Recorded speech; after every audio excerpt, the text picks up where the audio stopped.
हरे कृष्ण। ओम अज्ञानतिमिरान्धस्य ज्ञानाञ्जनशलाकया चक्षुरुन्मीलितं येन तस्मै श्रीगुरवे नमः. Hare Krishna. Today Balaram Shakti Pro is in some urgent assignment. He is not able to take. Today will not be having Vishwanath Chakra Thakur's commentary. Today we have the Prabhupada's purport reading. Devotees, they can plan their day accordingly. We will be having only discussion on Prabhupada's purport. Today we got little extra time, so I thought I will share very important points of Srimad Bhagavatam, the structure of Srimad Bhagavatam, because we have read purports and we are 2 chapters ahead. I thought I will just discuss till the third chapter is completed. We will take some important topics. First is structure. There are some important understandings of Srimad Bhagavatam we all need to know. This is very helpful for our understanding of Srimad Bhagavatam. So I thought I'll share some of the very important understandings about the language of Bhagavatam.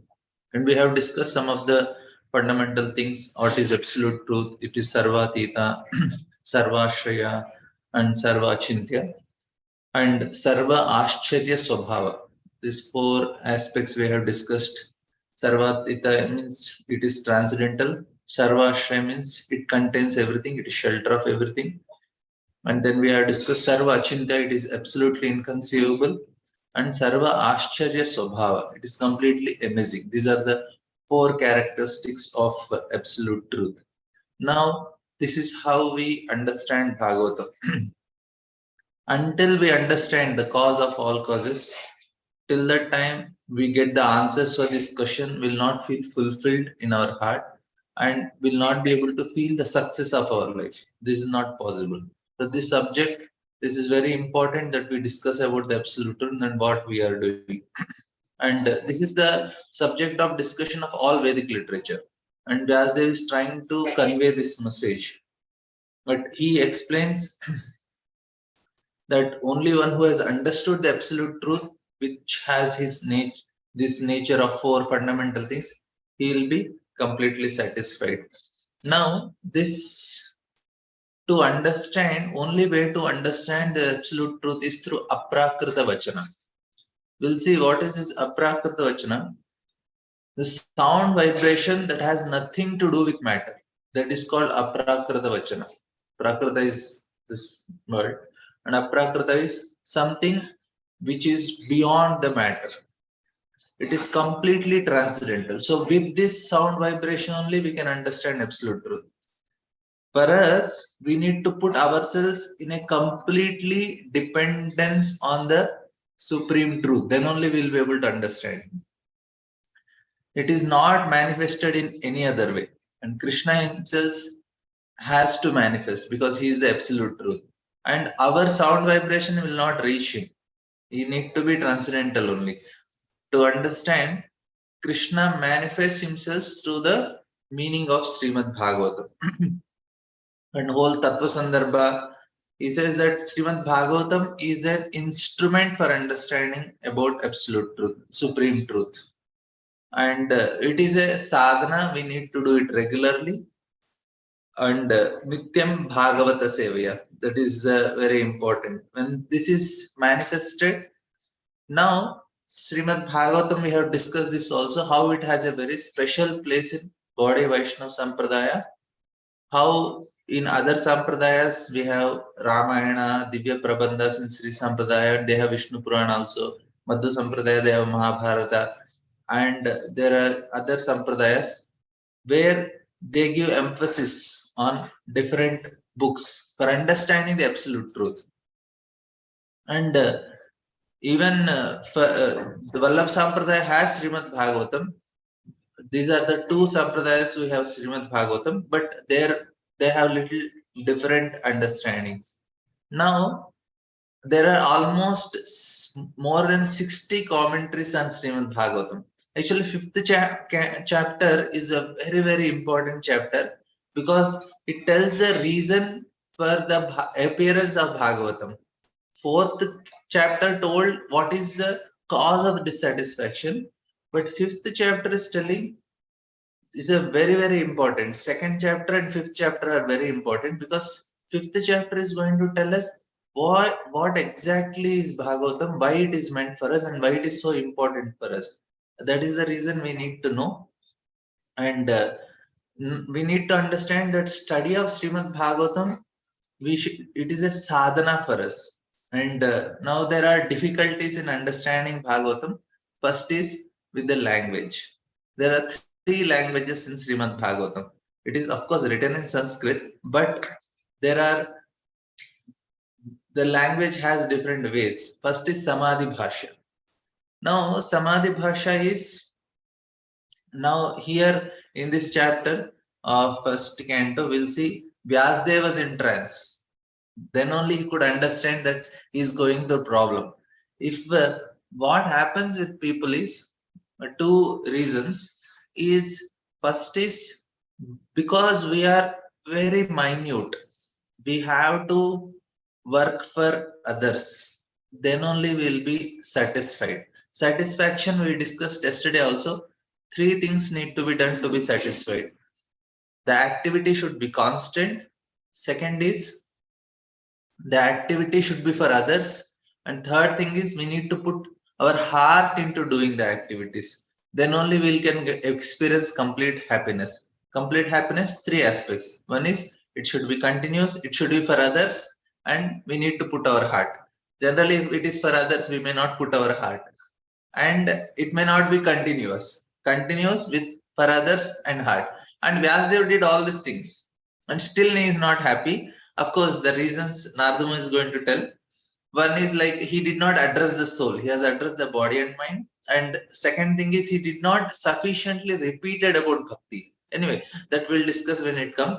But here what I want to tell is the language Vyasa Maharshi understood in trance that he made a mistake. Now trance is like this is samadhi. So first language of the Bhagavatam's language is samadhi, because Vyasdev understood his mistake in samadhi. When Narada Muni comes and instructs, again Vyasa Maharshi in trance, he writes Srimad Bhagavatam. That is very important. And whoever is speaking, Ram, if you see Valmiki, he was in trance. That's why he was able to access whole of Ramayana, and that's why he could write it. It is when Sukadeva Goswami is chanting Srimad Bhagavatam, he was in complete trance. When he is explaining about Mother Yashoda, she is binding Krishna. He does not recount what he heard from Vyasdev. Okay, Vyas Maharshi told me like this, my father, my guru. No, no, no. He actually has that vision. What is he explained? What is available in his vision? What really he is able to get it, and he's able to see the flowers falling from the hair of Mother Yashoda, and what saree she is wearing, what bead she is coming, and the sweat is coming. Everything he's seeing and he's telling to Parikshit Maharaj. And that is why Srimad Bhagavatam is also written in Samadhi Bhasha. Now, Samadhi Bhasha suggests that the narrator goes into trance and starts story from there. He must be trance. And now what is the problem is, to understand we need to be in samadhi. That is the problem. And now if we are not in trance, we are trying to understand something, we'll not be able to understand everything. That is, we are not having that adequacy. We need to do sufficient sadhana. Now second is, so this is samadhi bhasha. If somebody he is able to tell, we need to do great amount of sadhana to reach samadhi level. Second is laukika bhasha, and third is anya bhasha. Now anya bhasha and laukika bhasha are also used by Sukadeva Goswami in explaining Srimad Bhagavatam. He used like samadhi bhasha is almost in between. Some sections he has used like Anya Bhasha, Laukika Bhasha means general language, where people say, okay, when we address each other, we talk in a regular language. What is this? What is this? How is happening? You are not in trance that time. Anya Bhasha means sometimes he explains certain different aspects. He's using analogies and all. Now this is with the language. He has main language is Samadhi, and now there is another difficulty. Not only just language. He has sometimes spoken Anya Bhasha or Laukika Bhasha. Laukika Bhasha is which we are talking now each other. It may not be not in trance and speaking like that. We are just understanding each other. Anya Bhasha means sometimes with analogies. And now there are three vrittis in understanding Bhagavatam. This is different semantic meanings of the words. Means the word have different meanings. It is just language, but within the word also you have different meanings for the words. That is another problem to understand. One is called Abhidhavritti. Abhidhavritti means directly the dictionary meaning. Say uh, if I say some word which you see, okay, he is very beautiful, and you take the literal meaning, we get, okay, beautiful means what, looks like this, looks like this. So it has a direct meaning. So here Abhidhaviti means the literal meaning. Now Srimad Bhagavatam, it is not possible to explain Srimad Bhagavatam in direct meaning. So it is too esoteric literature. And why? Because we know what is absolute truth. Sarvatita, Sarvashraya, Sarvashcharya, and Sarva Achintya Subhava. Because it is completely beyond. How can you explain it in direct meaning? It is not possible. Something which is beyond, we need to really work hard. This is the first thing. So Abhidha Vritti is direct meaning. Clear? Now, second is Lakshana Vritti. Lakshana Vritti means it's for this we need an explanation for this to understand. Where the direct mean does not work, then we take a explanation for it. So this is a famous example. We have heard this also. That the example is given as Gangayam Gosha. The Gangayam Gosha, the direct meaning will be what? A village on Ganges. How can a village be on Ganges? Now it is very, that means what? The village is near Ganges, but we say village is on Ganges. No, it is not on Ganges, it is near Ganges. But it is directly used, Gangayam Gosha. So this is called Lakshana Vritti. That means, okay, it is understood that it is near Ganges. Now there is Vyangyana Vritti. With the same statement, we can understand in a Vyangyana Vritti also. Vyangyana Vritti, if you say Gangayam Gosha, Vyangyana Vritti means the people of this village are so pure as Ganges. It's not near Ganges, but the people are pure like Ganges. So this is a Vyangyana Vritti. This is based on certain subtext we can use. That means you are implying something else, but you are saying something. When I say Gangayam Gosha, I mean the people of the village are so pure. That is how. Now, it is not even Lakshanavrti also, which is Lakshanavrti is simple, okay, little bit easier. Okay, they are staying. But I am indicating only something else. Now, so if literally we say that the village in Ganges, that is important to understand what is meant according to subtext. And then there is one more meaning which is called Yoga Ruda Vritti. This is Yoga Ruda Vritti means it is a daily usage in life. People use in a daily languages. We say Pankaja. This example also you heard. Pankaja means something which is growing from the mud. But in daily language, we use Pankaja means for lotus. So technically, anything that is coming from mud is Pankaja only. But Pankaja we call, mostly we use for lotus. That is called Yoga Rudavritti. Now Srimad Bhagavatam, so Goswami, if he is saying something, he is meaning something else only. Because Srimad Bhagavatam is written in Vyangyanavrti. The most important meaning of our study of Bhagavatam is Vyangyanavrti. Now, it is said that whole Srimad Bhagavatam is glorification of Srimati Radharani. Now we say Srimati Radharani. We never find even one word also. Anaradito once. So there was some indirectly mentions one time. But whole Bhagavatam is glorification of Srimati Radharani. How it is? Because it is Vyanganavritti. And if you remember the first chapter, sorry, first shloka of Srimad Bhagavatam, Janmadhyasya Tanvaya, if you see, it is glorifying absolute truth about Krishna, about Radha Krishna, about Bhakti. Everything is possible because if you say Vyanganavritti, then you are able to see, oh, it is Bhakti also. It is Radha Krishna also. It is Madhurya Rasa also. So everything is coming in one shloka because it is uh, and this is very difficult to understand also what you are meaning by this unless very that's why we need commentaries. There are almost 60 commentaries on Bhagavatam. No other literature has so many commentaries, and we need not read all. We can just read Prabhupada's and Vishnu Chakra Thakur's, and of course Prabhupada has covered many things, and Vishnu Chakra Thakur makes very systematically, very important because what he's intending to speak will not understand. Love the especially if you see the 10th canto, it is so much is like that, and this is a poetic meaning of love, which is very deep, and that is the reason Srimad Bhagavatam explains rasa. And now we cannot explain rasa in Abhida Vritti directly.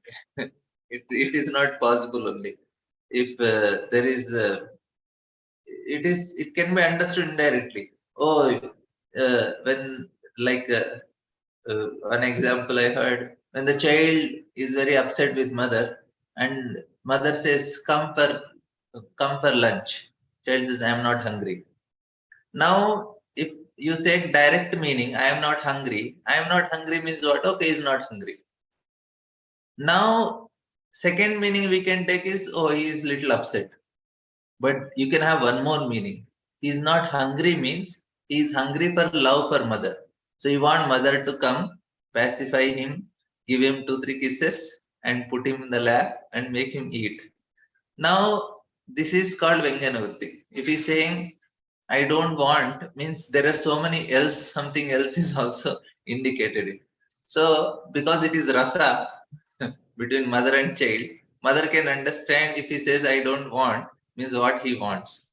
So that is what here uh, Sukadeva Goswami is, he's in that Vyanganavritti. Now when if you see, that is the reason we need acharyas to explain. Even Bhagavad Gita we see when Krishna calls Arjuna Dhananjaya, and Arjuna is calling Krishna Govinda, and Acharya is telling, oh, he is telling Govinda because he does not mean that he's addressing Krishna as cowherd boy. No. And Arjuna is not meditating on Vrinda only. When Arjuna is telling Govinda, he says, you need to satisfy my senses. You are Govinda, you have to satisfy my senses. Now, this is Vyanganavritti. It needs, there is subtitles for all rasas, different emotion, different states, and this is another meaning. And every verse of Srimad Bhagavatam, especially regarding Samadhi Bhashya, in 10th canto is full of Samadhi, and it contains so many subtitles, so much Vyanganavritti. It is Sanatan Goswami, he just took the 10th canto and he wrote a commentary on it. And Krishna also tells that I like indirect glorification. Parokshavadasha paroksham mamcha priyam. Krishna says, if somebody glorifies me indirectly, I feel very happy. Means he's telling, oh Krishna, you are very you are very cunning. Or when they say some words to him, they mean something else also. And Krishna, if and rishis, saintly people, they all speak directly. But gopis and all, they speak all indirectly. That's what. And for us to understand becomes difficult. And it is more pleasing, Krishna says, for me, if people talk about me indirectly. It is more relatable indirectly. And Krishna likes like that. That is his taste. And if somebody glorifies that, that means they have to take a trouble to formulate it so subtly, and that is actually Parokshavad, indirectly. And Srimad Bhagavatam conveys a very profound truth to us through Parokshavad, indirectly. And now we also discussed, I have sent the notes also, how Srimad Bhagavatam, where Bhaktisiddhanta Thakur is explaining that it is explain the highest degree of absolute truth, and the various blocks or concepts of absolute truth one by one they are revealed. This also we have seen the 8 different aspects of absolute truth. There is samshaya, then we have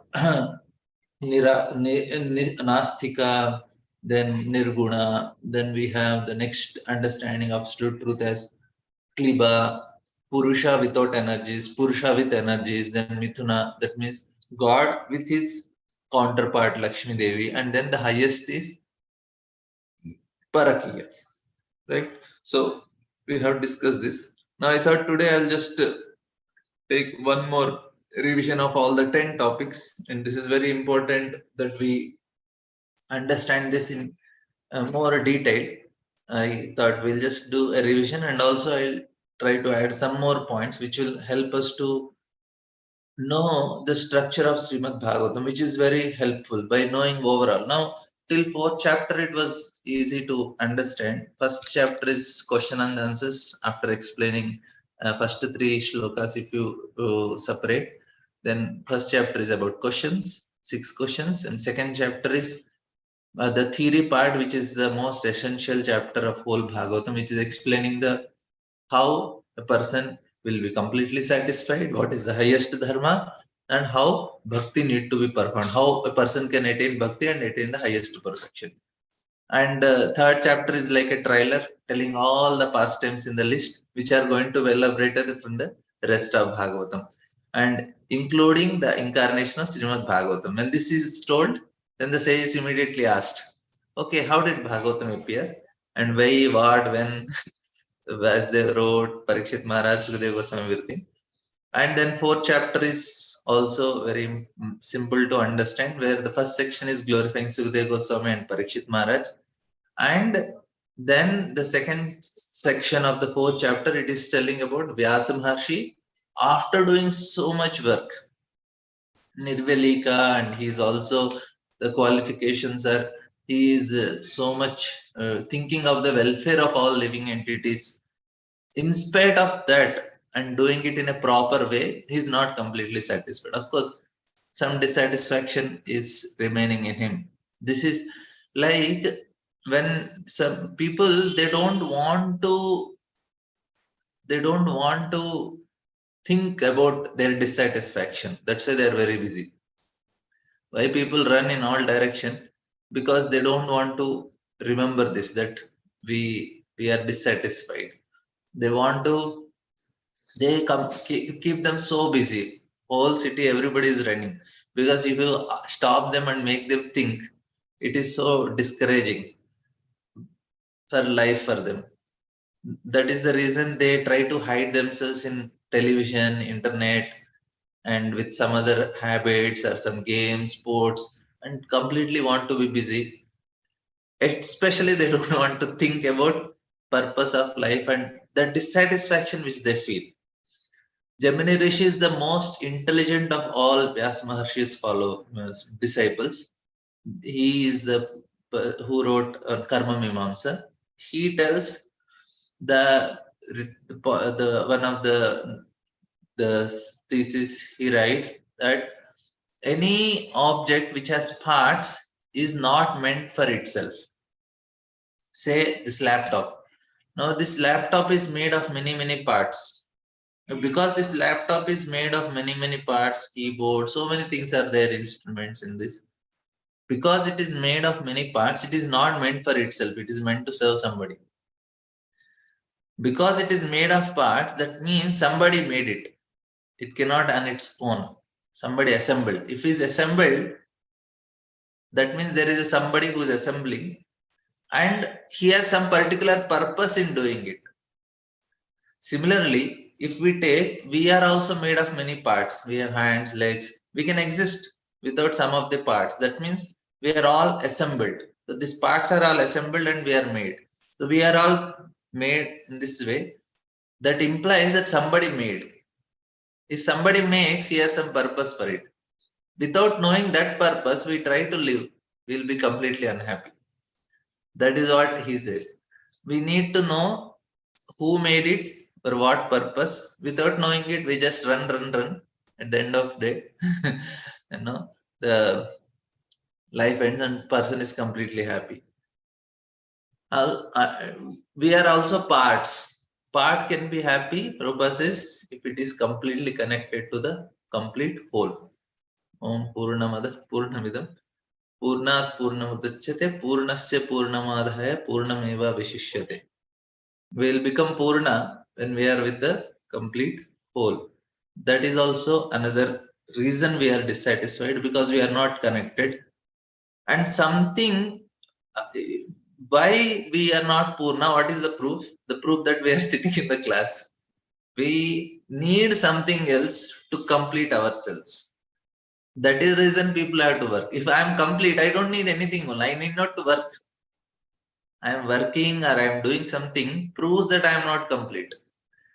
I am not complete means I need to get something, connect to something which is complete, and that is only Krishna. That is Srimad Bhagavatam, which we are doing right activity now, like that. Now here, Vyasa Maharshi, what is the, we will discuss, because fifth chapter till the third chapter completes of Balram Chakravas Vishnu Chakravitagam. We will take fifth chapter because it's very important. Slowly we'll try to understand many different, because fifth chapter, when we understand properly, our vision of the world changes, our perspective, everything changes. That is the reason we need to learn it properly. We'll try to very elaborately, nicely discuss till the third chapter. We'll complete the fifth chapter. Maybe we'll have few sessions on it, but these are like something today we got extra time. I'll cover. This is very important. We still have some time. I will try to take the 10 topics which we need to remember and try to understand how they are connected to 10th chap 10th topic. I have told it, but that time I didn't do elaborately. Today I thought I will just take little elaborately. I will try to share the notes also, because I know it is difficult to remember. Any questions till now? You are all okay with?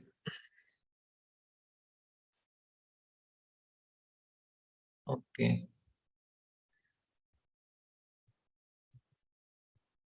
I have told how different readings, and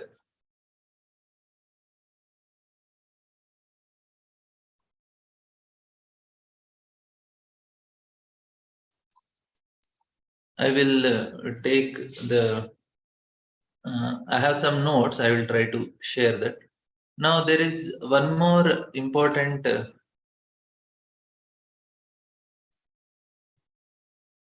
Now there is. This is from the Taittiriya Upanishad. There is one important.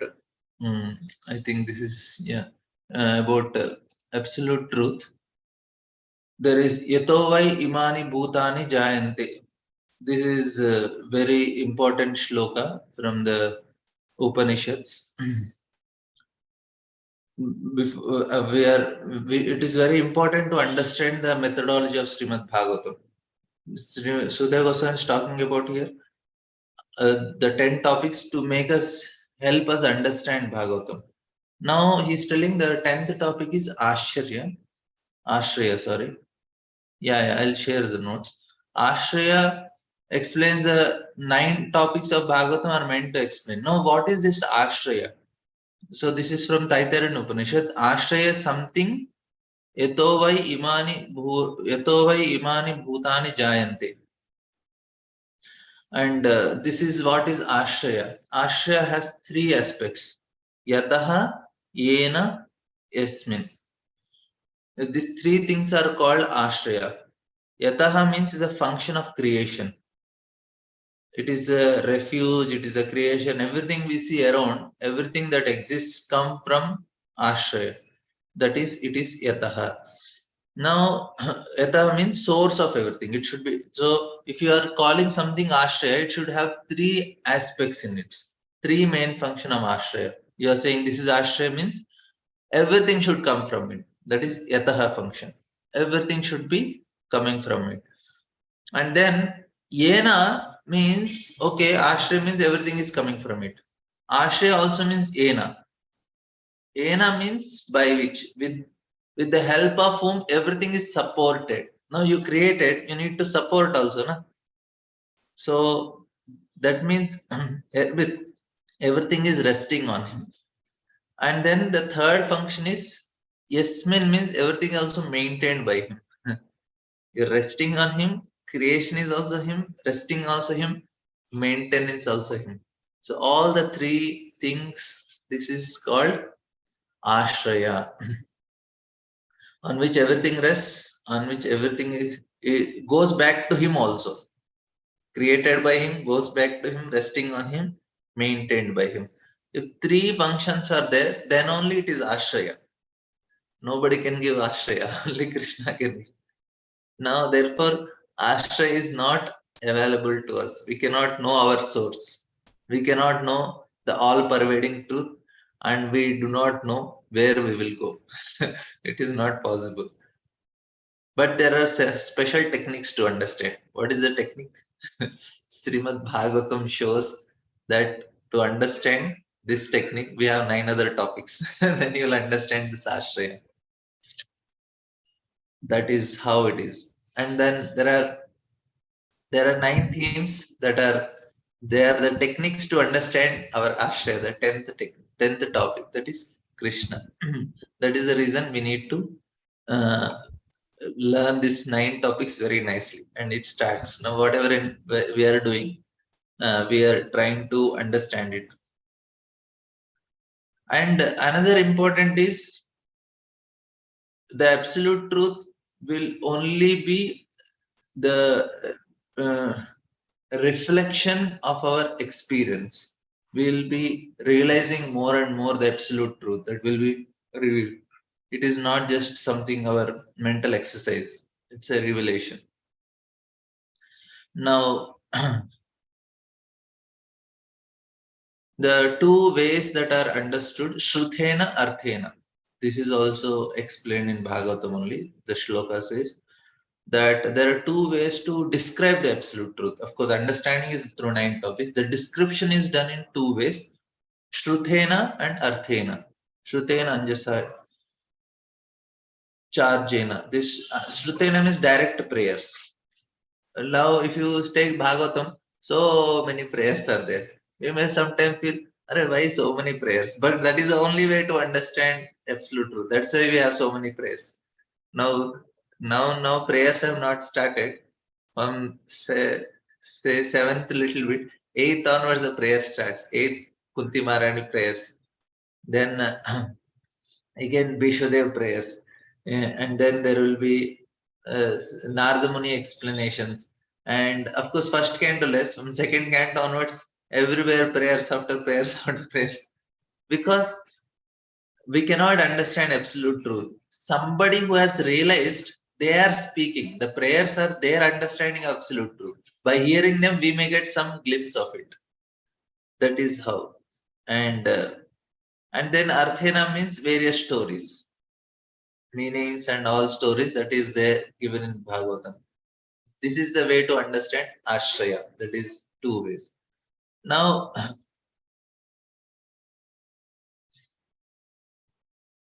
the 10th topic is the extremely important. All other major topics help us to understand partially the 10th topic, not completely, partially. And 10th topic, they are all explaining 10th topic partially, all aspects, then 10th. And 10th canto will directly hear about the Ashraya, Shruthena and Arthena. Now, what is this Ashraya means refuge? What is absolute truth? Who is the supreme personality of God? A function of creation, This is Yata Ena Esme. Now we'll see the 10 topics. I have some notes. I will share the screen for you so that you can see the notes. I will edit it and send. I will not send this way. Don't worry. Right. Some things. This is from the lecture of Bhakti Vigyan Maharaj. I made note, but I will send it. The first is creation, Sarga. And I will not take all the points. Something. Sarga means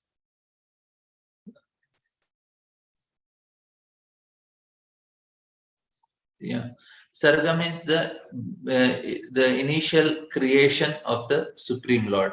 So first there will be Mahatattva was created. Created means always there. Pradhan is always there. So then what happens is Mahatattva. It creates state from absolutely balanced state.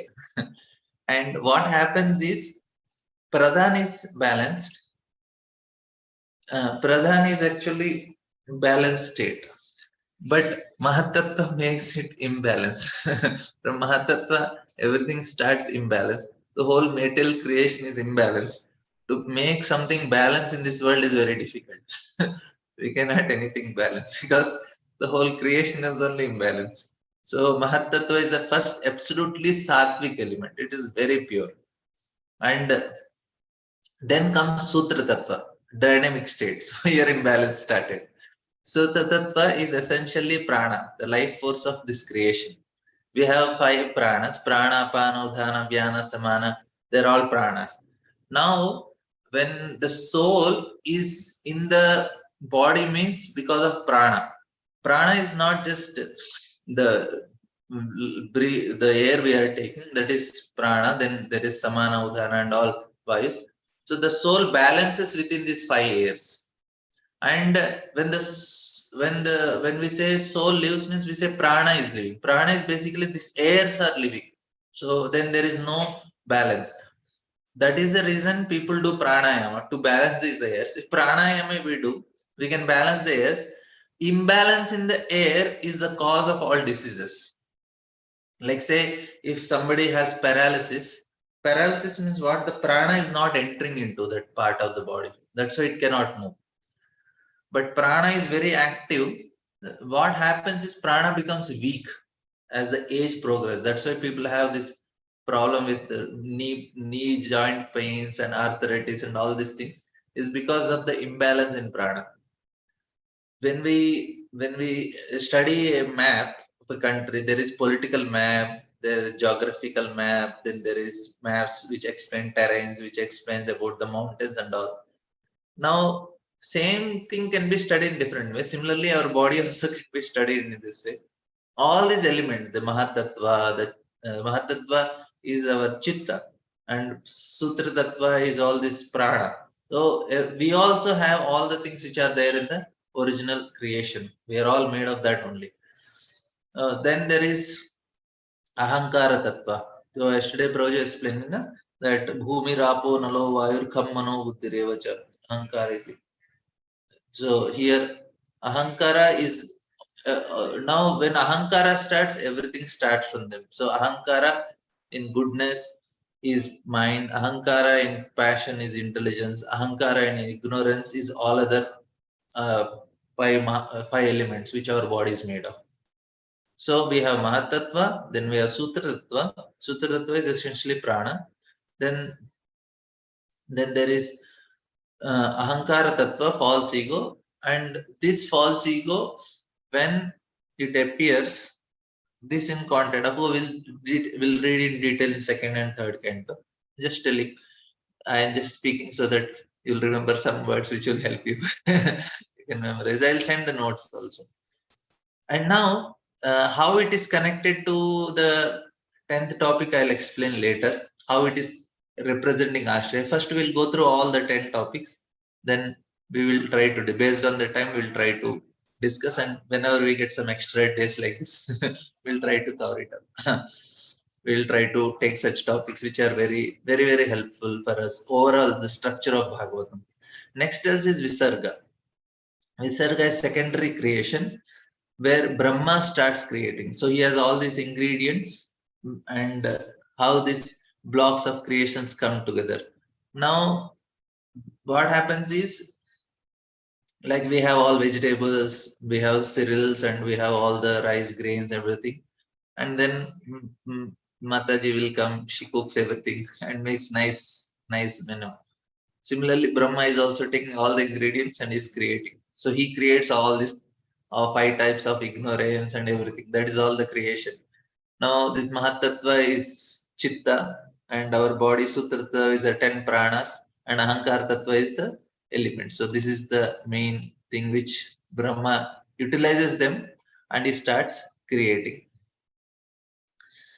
Now, the main thing to understand why all these bodies are created by the secondary creator is, the first reason is for enjoyment. He wanted to give the opportunity for living entities to enjoy. The second reason is to achieve liberation, to get out of this material body. But the most important third reason is to acquire love of God. So these are the three reasons why Brahma creates in general, right? He has created because some living entities want to enjoy, some living entity want to achieve liberation, and some living entity want to acquire love of God. Of course, not everyone will be forced by devotees to understand that and acquire that. So this happened to be the second topic. Now the third topic of Srimad Bhagavatam is Sthanam. Sthanam is Sthitir Vaikunta Vijaya. This is a very, now we need a place to stay. Brahma created. Now where he will keep? Now he keeps in different places. Now what Jiva Goswami says, that the places in this world are created in a very definite way and they have some permanent boundaries. Now what is this permanent boundaries? This is not just a geographical boundaries. They are metaphysical boundaries. That is very important. They are metaphysical boundaries. What is metaphysical boundaries? Metaphysical boundaries is based on our consciousness. Our position is kept in this creation. If I have earthly level of consciousness, human, I'll be on an earthly planet. If I develop a demigod consciousness, then I'll be promoted to heaven.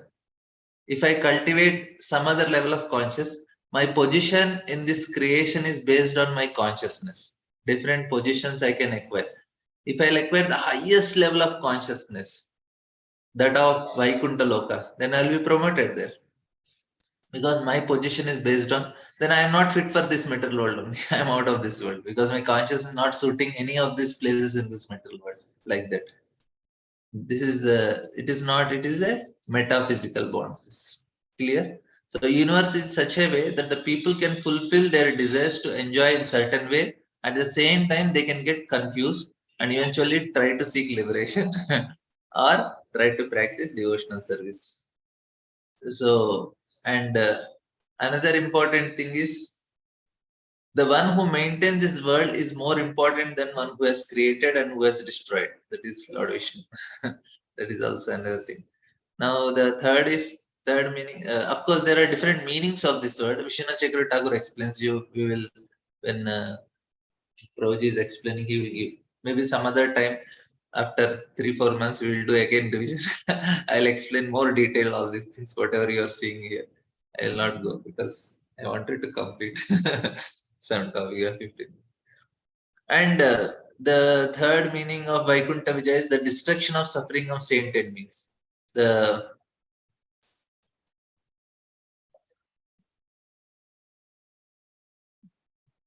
three meanings are there. One is one who maintains is superior. I forgot this. Yeah. Okay. Now the fourth topic is Poshanam.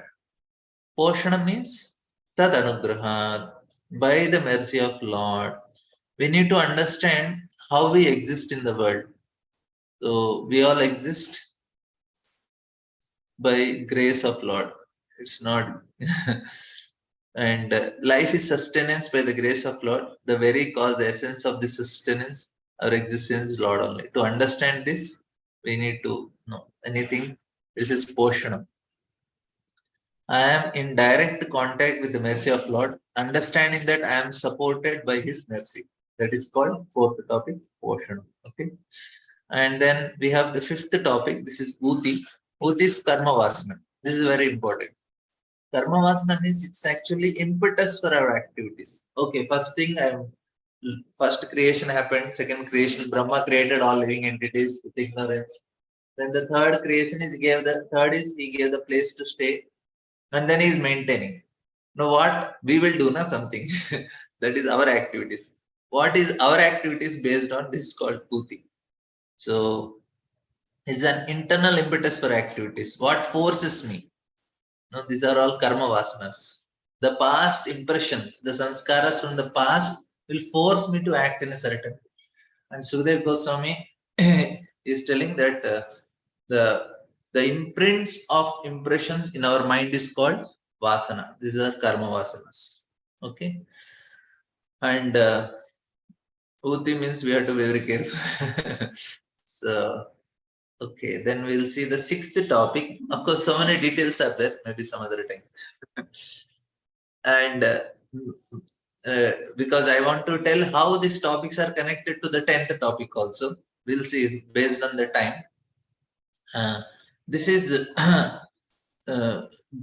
Uti. One important point I want to tell. It is also very important what type of association we are taking. So we need to have the fellowship with the holy people. This is very important. And communication with saints will fundamentally change our karma. This is also another thing which Sukadeva Goswami is telling, how by association. So Prahlad, this is basically from the 7th canto of Srimad Bhagavatam. It explains elaborately. Of course, all the 10 topics according to Jiva Goswami are there in all the cantos. But some cantos highlight some aspects. So 7th canto is about Uti, where Prahlad is having association of Narada Muni, and that is the reason he is able to perform in that. He could develop that qualities. Of course, they are Nitya Siddhas, but still. Now, otherwise, we'll be left confused without understanding why we are doing all these things. We'll have no idea only how to deal, how to change, how to understand what is my behavior, what is the result of karma. And karma, main thing in this world is this is the result of our karma is what type of association we are keeping in this world. That is very important. Through communication with, we create our future destiny. We are changing our destiny. We are creating it differently. And then we have Manmantra. This is a very important topic. Uti is very important. Uti is we are acting. We are acting according to our karma. But Manmantra is very important. Manmantra is the established moral principles, dharma principles in this world, and he rules in such a way that his subjects follow the dharma principles properly. I cannot act whatever I want. We need to give certain legislature, proper systems in this creation. Lord made it.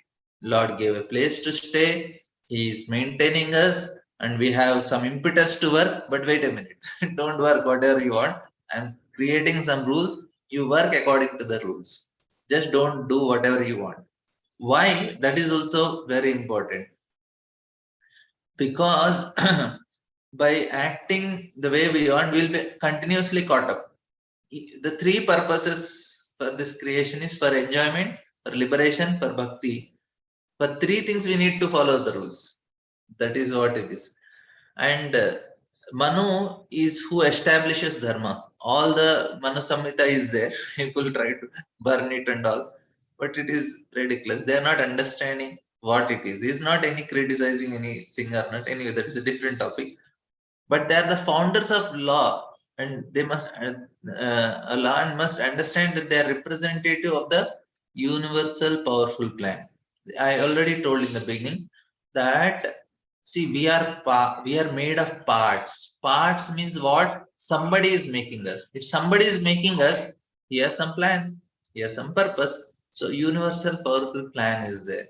Accordingly, we have to act. If you don't act according to the universal plan, we are not in harmony with it, then finish. Don't expect much. That's all. And Manvantara, there are, we know how there are 71 Divyugas and there are Saptarushis and various demigods who are involved in it. And all these things about, we know all these things about Manvantaras. And everyone need to understand his nature and act according with his nature. And this is the responsibility of leader to ensure that everybody is following his nature. And like this is a Varnashram Dharma. This is what Manu is giving, is making everybody follow this Varnashram Dharma so that they will be able to live in a proper life. Even if we want to enjoy, if you, we need to, if traffic rules nobody follows, he'll be caught up in jam. We cannot enjoy in the city. Everybody follows rule in the city. You follow traffic rules, you follow certain moral codes, then only you can be peacefully enjoy in the city. Otherwise, it is not possible. So the Manvantara is Sadharma, the principles. So it is very important that the principles of Dharma, sacred laws of nature are properly followed and they are not violated. This is very important. And now what happens if you follow Dharma? First is we'll enjoy, but there is one more thing important happens. Ishanukata. Ishanukata is the past tense of the Lord in different manvantras. Now, because a person is following properly all the dharma, then what happens? He become receptive to the pastimes of the Lord. He can hear the and understand the pastimes of the Lord. So this is the main thing happens. When a person is following proper Varnashram Dharma rules and all, he gets some oral reception, he gets some faith. And then only can one seriously, consciously accept his message. Ishanukata. So various stories about various incarnations of the Lord. The stories about and which will kindle the desire to get closer to Lord. So this is what actually what happens. When we hear Ishanukata, it will kindle our desire to go near to the Lord. And this is very important. Piety in itself has no value, but it acquires meaning when it creates favorable conditions in mind of living beings for the perception of the world. So piety has on its own, it cannot stand. It need to create something.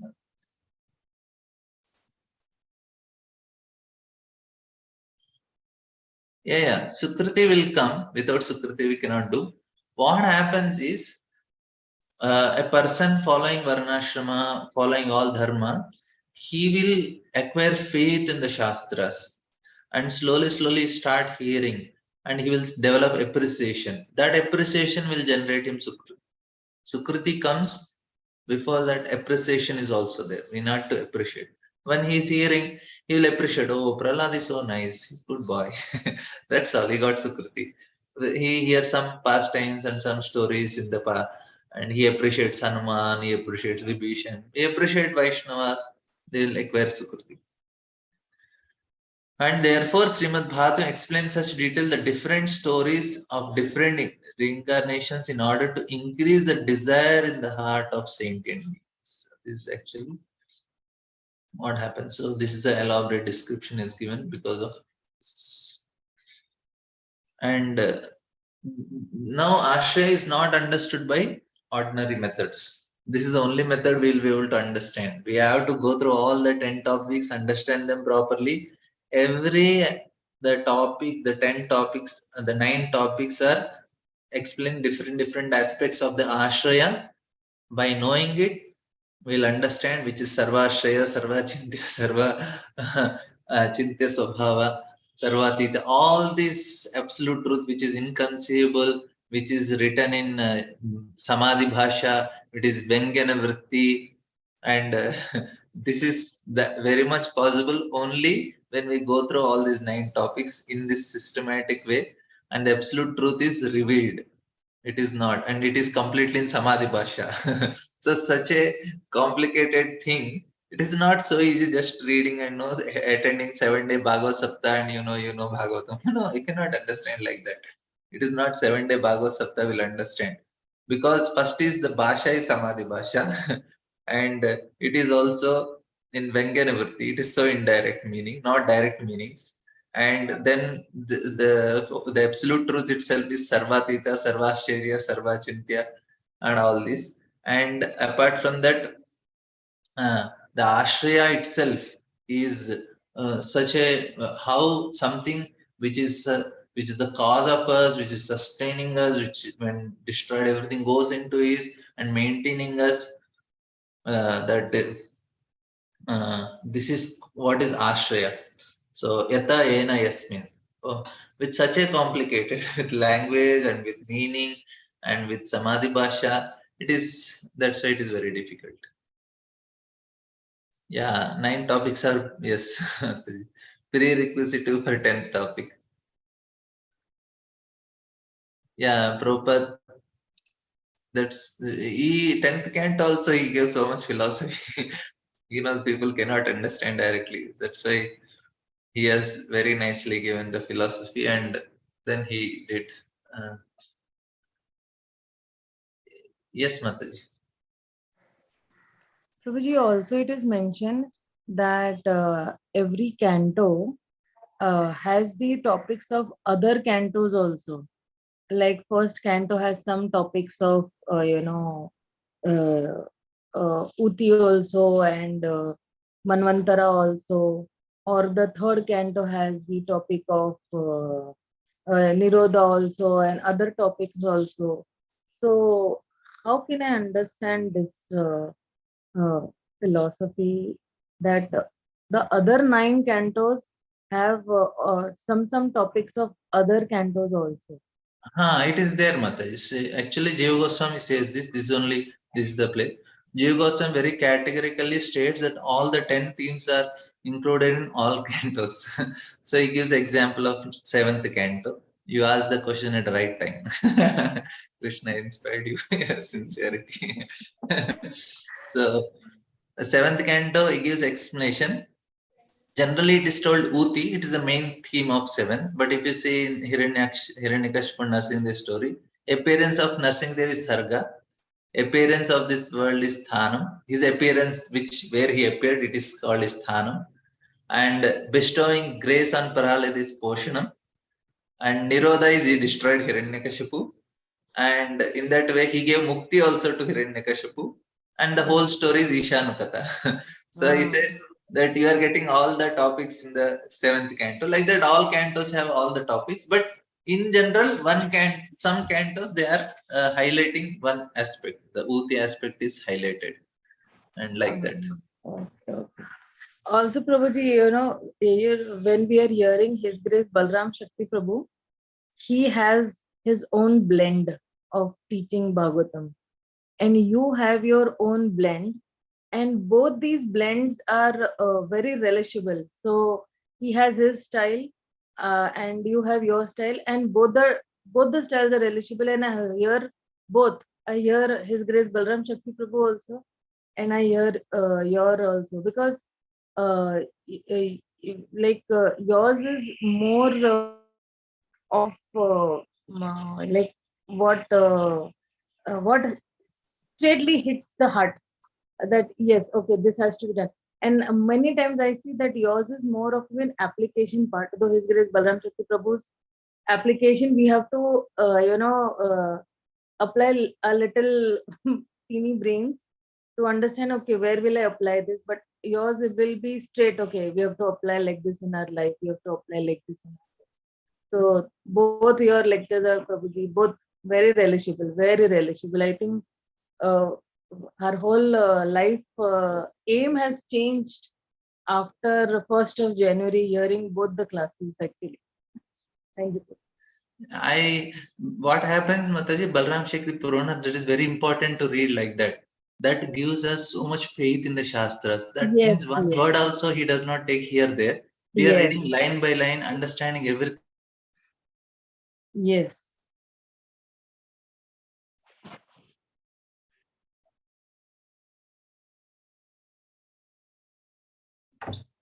confidence in what we are doing, because every word is from Shastra. It is Yes. very, very helpful. And for me also it helps me. I whole day we have 4 5 sessions, minimum 4 sessions with 3 to 4 sessions of Prabhuji every day we have. The Because whole, that is the way we read. yeah, the whole consciousness has changed drastically. Yeah, true. Previously, the aim of life was something very differently, more of selfish attitude. But now the whole 360, 180-degree turn, the whole life is taken. That now it is selfless, want to give, now not selfish. At least with me, it has happened like this. That no, now we are in giving mode, and we were doing Bhagavatam reading sessions every night with a group of devotees. So what I did, I joined those also devotees in Balram Shakti Prabhu's class. So we are reading night also, but in the morning also they are there in Balram Shakti Prabhu's class. Okay. So all that Yeah. whole group has come into Balram Shakti Prabhu's Bhagavatam study group, Prabhuji. So they are also benefit.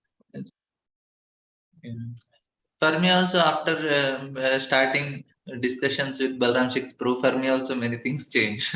What I gained so much confidence, because I know this is what is truth and this is what is directly given in Bhagavatam. The way Prabhuji reads and helps us to read, it's very, very helpful. And Bhakti Vigyan Maharaj, whatever I share some realizations, I hear only Bhakti Vigyan Maharaj. This is also his notes, his lecture only. This is the notes Hmm. from him, and that is also very helpful. These both are for me inspiration. So And where can we get His Holiness Bhakti Vigyan Swami Maharaj's lecture on his website?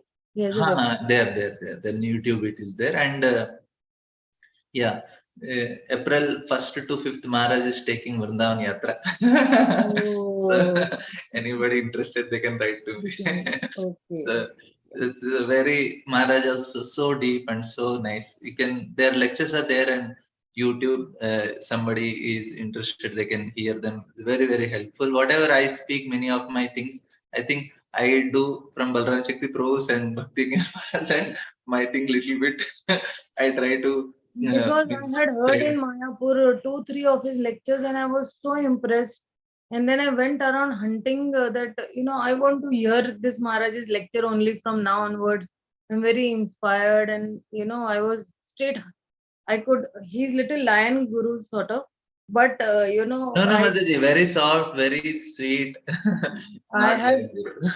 I was very much Very. impressed by his lecture. But then I could not find it actually. All these years I was just, hearing his name, and every time I used to think, where are these lectures? Where? But okay, now on YouTube I never found out actually, because YouTube only very little we go to YouTube. And Bhakti Vigyan Goswami. It is there. Bhakti Vigyan Maharaj. He is only taking yatra. When somebody is asking, yes, Bhakti Vigyan Maharaj is talking first to it. If there is somebody is interested, they can send a message to me. thank you, And Prabhu. his lectures are there, Mother. This structural review, I am just taking little part of it. But Maharaj has given almost 15, 16 Classes on it. on Oh, class. They, of course, they are little. You need to hear again and again. I made it a little more simplified yeah, to for make us it. to understand. Yes, Yeah, yes. yeah. For us. Yeah. Thank you, Prabhu. Thank you very much. Thank you very much. So we will continue maybe some other time. We get some extra classes like this. I'll try to cover up remaining some other points, and we have more also. How all these 9 themes are connected to 10 theme. That will be one more session I will definitely take in between if I get a time. And also Gaur Purnima, I have some very nice important classes. If somebody is interested, we will. I thought just before 3 days before Gaur Purnima, I will take. That is Gaur Purnima on Tuesday, Saturday, Sunday, Monday. 3 days I'll take on Gaur Purnima lectures. Gaurang Mahaprabhu, very nice, important themes to be understood. If somebody is interested, they can join. Okay, thank you all very much. We'll end here. And yeah, I will post, and these notes also I'll try to share in the group, and whoever is interested, and if they want more anything details, they can write to me. They can send me a message first. Hare Krishna Prabhu. Hare So Krishna. please Please send the link of the yatra and the lectures which you are going to give on Guru Purnima. Share the Yes, link. Mataji. We will do in the same group only. We will Okay. do in the same group only. Same here only we'll have the same link. Everything will be same. Only thing is generally we don't have Saturday, Sundays. But just before Gaur Purnima, we will do on Saturday, Sunday because it is coming on Tuesday, Saturday, Sunday, Monday. 3 days I'll take. If somebody is Okay, sure, interested, they sir. can. Okay, and about the Maharaj, you were saying the lecture. You just can share the link, Prabhuji, of that Maharaj. You can type Bhakti Vigyan Goswami, you will get on YouTube. Bhakti Okay, thank Vigyan you. Goswami. Okay, thank you, Prabhuji. Hare Krishna, Dhanat Pranam. Thank you all very much for your